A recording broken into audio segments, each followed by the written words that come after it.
నోవహు జలప్రళయం. నీళ్లన్నీ ఎక్కడికి పోయాయి? ఒకప్పుడు వరద మొత్తం ప్రపంచాన్ని ముంచెత్తిందని బైబిల్ చెబుతోంది. నీరు ఎత్తైన పర్వతాలకు చేరుకుందని చెబుతారు. నోవహు ఓడలోని జంతువులు తప్ప ప్రతి భూమి జంతువు చనిపోయింది. కాని ఆ వరద నీటికి ఏమి జరిగింది? దీనికి సమాధానం భూమి నీటి గురించి కొంత మనోహరమైన శాస్త్రం. వరద నిజంగా జరిగితే నీరు ఎప్పటికీ వదలలేదు. అది ఇప్పటికీ భూమిపైనే ఉంది. కాని ఇక్కడ సమస్య ఉంది. బైబుల్ వివరించినట్లుగా గ్రహాన్ని ముంచెత్తడానికి తగినంత నీరు లేదు. శాస్త్రవేత్తలు భూమిపై ఎంత నీరు ఉందో ఖచ్చితంగా లెక్కించారు. మీరు అన్ని పర్వతాలను తొలగిస్తే భూమి చదునుగా ఉంటుంది. మీరు అన్ని సముద్ర కందకాలను నింపితే సముద్రపు అడుగుభాగం చాలా ఎత్తుగా ఉంటుంది.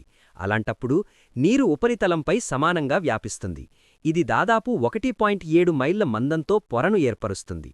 ఎవరెస్ట్ శిఖరం 5.5 మైళ్ల ఎత్తు ఉంటుంది. దానిని పూర్తిగా కప్పడానికి భూమి వాస్తవానికి ఉన్నదానికంటే 4 రెట్లు ఎక్కువ నీరు పడుతుంది. కాబట్టి ఆ ఆలోచన ఎక్కడినుండి వచ్చింది? కొంతమంది వరద విశ్వాసులు జాక్వెస్ కూస్తియోను సూచిస్తున్నారు. భూమి చదును చేయబడితే అది పూర్తిగా నీటి అడుగున ఉంటుందని ఆయన అన్నారు. కాని గణితం అంతగా సరిపోదు.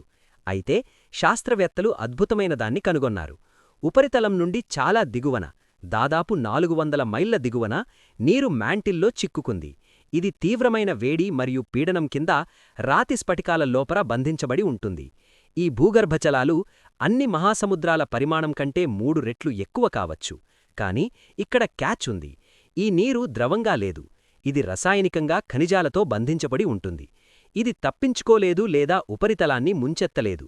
వాస్తవానికి ఒకే ప్రపంచ వరదకు ఎటువంటి ఆధారాలు లేవు. మానవ చరిత్రలో కొన్ని ప్రధాన ప్రాంతీయ వరదలు సంభవించాయి.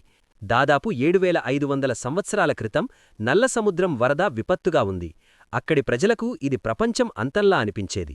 ఇలాంటి సంఘటనలు అనేక ప్రాచీన సంస్కృతులలో కనిపించే వరద కథలకు ప్రేరణనిచ్చాయి.